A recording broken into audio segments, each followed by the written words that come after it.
यहाँ पर चाहे आज कोई कितना सुखी नजर आता है और संपन्न परिवार है, सब बच्चे भी अच्छे, कोई सर्विस कर रहा है या कोई अपना बिजनेस ठीक कर रहा है, बाल बच्चे हैं, सारी सुविधाएं उपलब्ध हैं, ये आपके पूर्व जन्म के जो शुभ संस्कार हैं वही प्राप्त हैं और उनको आप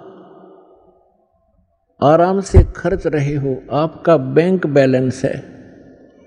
जब तक आप किसी भी व्यक्ति का बैंक बैलेंस है यानी पूर्व का संचित धन उसके पास उपलब्ध है और उसको वो किसी प्रकार खर्चो खराब करो, कहीं प्रयोग करो, जब तक वो पूंजी रहेगी तो ऐसा लगेगा जैसे ये कुछ भी काम नहीं करता, फिर भी सारी मौज मार रहा है। लेकिन जिस दिन वह पूंजी समाप्त हो जाएगी फिर भाई को टूक भी नहीं मिलेंगे खाने को, क्योंकि उसने आगे कोई कार्य कर नहीं रहा, पूर्व की पूंजी ही खर्च कर रहा है। तो जो सच साधना नहीं करते और जो साधना करते हैं, शास्त्र विधि त्याग कर मनमाना आचरण करते हैं, वो दोनों ही अपना जीवन नाश कर रहे हैं। और एक सबसे बड़ी भूल अज्ञानता के कारण हमारे ये लगी हुई है कि हम देखते हैं अमुक व्यक्ति ना कोई कभी परमात्मा को याद करता है और ना कोई ऐसा धर्म कर्म करता है, सारा दिन अपना मस्ती में रहता है, घूटी लगाता है और फिर भी उसको सारे सुख प्राप्त हैं, परिवार भी ठीक है, बच्चे भी ठीक लाइन पर लगे हुए हैं और सब संतान भी है, पोता पोती सब कुछ है। और एक भक्त है, वो सब भक्ति भी कर रहा है, दान धर्म भी करता है, सत्संग में भी आता है और उसको फिर भी कोई ना कोई ठूठा होती रहती है, कोई ना कोई कष्ट घेर ही लेता है। अब बगैर ज्ञान के, बिना ज्ञान के प्राणी यहाँ मार खा जाता है। वो ये सोच बैठता है क्या फायदा इस भक्ति का, ये व्यक्ति सामने वाला कभी राम नाम लेता नहीं, कोई धर्म नाम की चीज ये जानता नहीं, इसको सारी सुख प्राप्त है और हम सब कुछ कर रहे हैं फिर भी कोई ना कोई दुख आ ही रहा है। तो पुण्यात्माओं, इस ज्ञान को आधार बनाकर जीना जो भगवान ने बताया है, उस प्राणी जो सुखी है कभी भगवान याद करता नहीं, ना कोई धर्म करता है, शराब भी पीता है और भी सारी बकवाद करता है और फिर भी आपको सुखी नजर आता है। उसकी पूर्व जन्म की बैटरी चार्ज है और वो घनी चार्ज कर रहा है, पिछले जन्मों में घने पुण्य दान किए हुए हैं। तो परमात्मा किसी का कुछ रखता नहीं है, जिसने जैसा किया है उसका फल पूरा ही देता है। अब जैसे इन्वर्टर की बैटरी चार्ज कर रखी है, आगे चार्जर हटा दिया या चार्जर लगा रखा है तब बिना लाइट के प्लग में बगैर विद्युत के कनेक्शन नहीं जिसमें ला रखा हो, तो वो है जो शास्त्र विधि त्याग कर मनमाना आचरण करते हैं, वो अपना चार्जर उनमें ला रहे हैं जिनमें लाइट नहीं है, बिजली नहीं है, नकली पंथों और संतों के पास गलत साधनाएं करते हैं। और जो बिल्कुल नहीं लगा रही चार्जर, साधना करते ही नहीं, वो फिर भी सुखी हैं, तो वो बैटरी चार्ज है उनकी। और जो नकली स्थान पर प्लग जिसमें बिजली है नहीं उसमें प्लग लगाए बैठे हैं और वो अभी सुखी महसूस करते हैं अपने आप को, क्योंकि उनकी भी बैटरी अभी चार्ज है लेकिन वो चार्जर ठीक नहीं है। और जो नहीं लगा रहे वो भी ठीक नहीं है। जब तक उनके पूर्व जन्म के पुण्य चलेंगे तब तक तो वो सुखी नजर आएंगे और जब शुरू होगा पाप का दौर, कैर पे कैर टूटेंगे उनके समझ में नहीं आओगी अब बन क्यों कर गई, हमारे साथ क्या बन गई। तो भक्तों को इस बात को ध्यान रखना चाहिए कि परमात्मा, यदि आपको कोई कष्ट भक्ति करते करते भी हो रहा है, एक आध अनजान भक्त कहता है जी मैंने पाठ भी करा दिया, ज्योत भी बोल दी, सारा भक्ति भी कर रहा हूँ, 1 साल हो गया है और फिर भी मुझे ऐसा हो गया, मेरी भैंस मर गई, कोई लाभ नजर आ नहीं रहा, अरे भले आदमी, या भी कोई बात कही आपने तो बिना समझ का आदमी ये बात कर सकता है व्यक्ति। जैसे सर्दी के मौसम में आपको सलाह दी गई अपने माता पिता के द्वारा, बेटा स्वेटर पहन लो, जराब पहन लो, जूते पहन लो, और सर्दी ज़्यादा है। अब जराब भी पहन रखी है, जूते भी पहन रखे हैं, कमीज मोटा पहन रखा है और स्वेटर भी पहन रखी है, और फिर भी सर्दी महसूस हो रही है।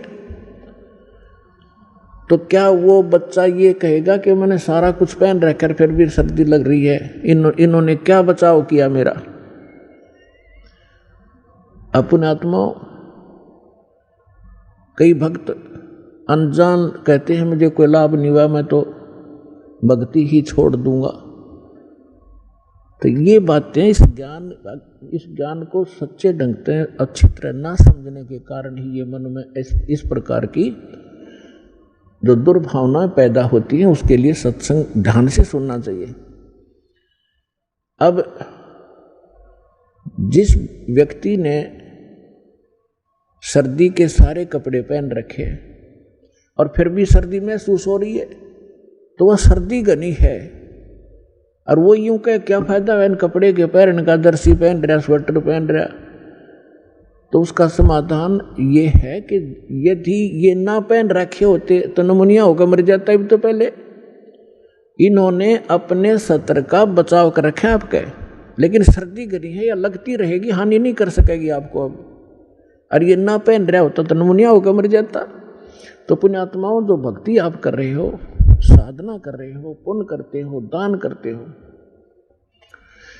ये आपको स्वेटर, जर्सी और जुराब पराई जा रही है, और फिर भी कोई हानि हो रही है तो होने दो वो, क्योंकि आपके पाप कर्मों की सर्दी घनी है, लेकिन वो हानि नहीं कर सकती। थोड़ी बहुत आपको आभास अवश्य होगा, जैसे हाथ ठंडे हो गए, कान्ना का ठंडी ठंडी हवा लग रही है, लेकिन हानि नहीं कर सकता आपको, क्योंकि आपने बहुत बचाव के कपड़े डाल रखे। इस बात को ध्यान रखना। दूसरी बात यह है कि कबीर परमेश्वर जी कहते हैं हमारा दिल डांटने के लिए, दिल डांटने का मतलब इस मार्ग पर स्थिर रखने के लिए, और यथार्थ ज्ञान बताते हैं। कबीर सुख के माथे पत्थर पड़ो, जो नाम हृदय से जावे, बलिहारी उस दुख के जो पल पल नाम रटावे। अब परमात्मा कहते हैं इसे सुख के आग लगे भाड़ में जावे, जिस तो भगवान की भूल पड़े, आपका नाम याद ना आवे परमात्मा, ऐसा सुख मत देना। और बलिहारी व दुख के जो पल पल नाम रटावे। पुण्यात्माओं देखो, हमें अभी तक ज्ञान तो कह भी नहीं था अध्यात्म मार्ग का। वैसे अपनी परंपरागत साधनाएं पुण्यात्मा किया ही करते हैं, वो डट नहीं सकते, रुक नहीं सकते, उनकी आत्मा में इतनी तड़फ होती है। अब परमात्मा हमें थोड़ा बहुत कष्ट अवश्य रखेगा।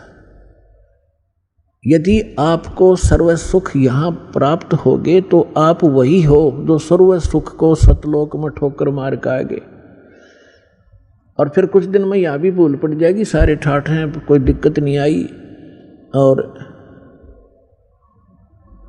वो जो लगन लगाना चाहते हैं सतलोक में की कसक बनाना चाहते हैं, वह भूल पड़ जाएगी। तो आपको थोड़ी बहुत जो तकलीफ हो रही है उसके दो कारण समझना। एक तो ये समझना कि हे परमात्मा, आपकी शरण में और आपकी भक्ति करते करते और ये दान धर्म करते करते भी मुझे कष्ट हो रहा है, आपकी शरण में ना होता तो ना जाने के बिजली गिर जाती मेरे घर के ऊपर, मेरे शरीर के ऊपर। और ये सत की सत मानना। कुछ भक्त क्या होते हैं जो 1-2 वर्ष साधना कर लेते हैं, 5-6 महीने नाम ले लिया, 5-4 महीने फिर छोड़ छाड़ गए। गलती तो उनकी अपनी होती है, क्योंकि मर्यादाहीन हो जाने से परमात्मा की पावर जाना बंद हो जाती है। जैसे आपने कनेक्शन ले लिया बिजली का और किसी भी कारण से आपका कनेक्शन कट गया, तो पावर आपके घर पे है ही नहीं, और फिर आप योग को कोई लाभ नहीं हो रहा। लाभ कैसे होगा जब कनेक्शन कट गया? कैसे मोटर चलेगी, कैसे चक्की आटा पीसेगी, और कैसे बल्ब जलेंगे आपके? तो उसके लिए है कि कनेक्शन पुनः सुचारू करवावे। यदि क्योंकि परमात्मा को मालूम था कि जब ये सच्चा मार्ग शुरू होगा उस समय काल ने इतनी ऊट पटांग रीतियां बना दी होंगी, परंपराएं बनवा दी होंगी, बनवा दी जाएंगी उसके द्वारा, और फिर भगत के लिए वो परंपराएं बाधक होती हैं। जो सांसारिक रीति होती हैं वो भगत के लिए बाधक होती है, उनसे उल्टा हटना पड़ता है। और हमारे समाज के अंदर वो इतनी घर कर चुकी होती हैं तो भक्तों के लिए वो बाधक बन जाते हैं समाज के व्यक्ति। और किसी ना किसी कारण से, कोई मजबूरी से, कोई अनजानपने में, तो आपकी मर्यादा भंग हो जाती है। उसके लिए सुविधा दी है कि आप हृदय से पुकारो और फिर आगे ऐसी गलती ना हो, समाज से संघर्ष करो। लड़ना नहीं है। अब वो आपकी बात नहीं मानते हैं तो आप भी उनकी मत मानो भक्ति मार्ग में, और बाकी जो कोई सलाह अच्छी देता है संसारिक कार्यों की, उसको स्वीकार करो। तो उस कारण से आप किसी ना किसी कारण से मर्यादा भंग हो जाती है तो आपको हानि होना प्रारंभ हो जाएगी। और आम व्यक्ति ये सोचेगा इसने नाम भी ले रखा है, इसका फिर भी दुख हो गया। वो दुख उसके कारण भी हो सकता है कि नाम खंडित हो गया, परमात्मा का प्रोटेक्शन आपके सिर से हट गया, तो काल तो फिर लठ लिए खड़ा है, कभी ठोक देगा। तो हमने सबसे बड़ा इस मार्ग पर सफल होने के लिए परमात्मा की मर्यादा का पालन करना है।